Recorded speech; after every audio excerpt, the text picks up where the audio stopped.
question. So when you tell a story, you are not the hero of your story. Yeah. Your client that you've helped is the hero, and you're almost like Yoda in Star Wars or a Sherpa helping somebody climb a mountain.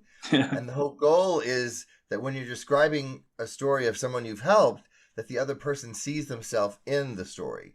Would you like an example? Yeah, sure, of course.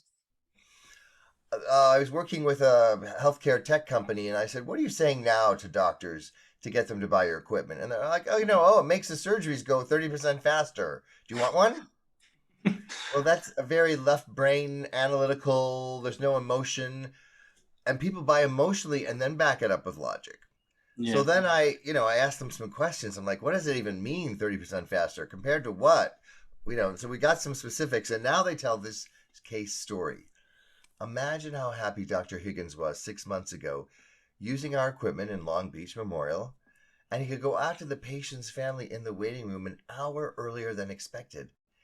And if you've ever waited for someone you love to come out of surgery, you know every minute feels like an hour. And he put them out of their waiting misery and said, "Good news, the scope shows they don't have cancer, they're going to be fine." And then the doctor turns to the rub and says, "That's when I became a doctor, for moments like this." So now they tell that little story to another doctor at another hospital Yeah. who sees himself in the story and says, "You know what? That's why I became a doctor. I want your equipment too." Yeah. Yeah.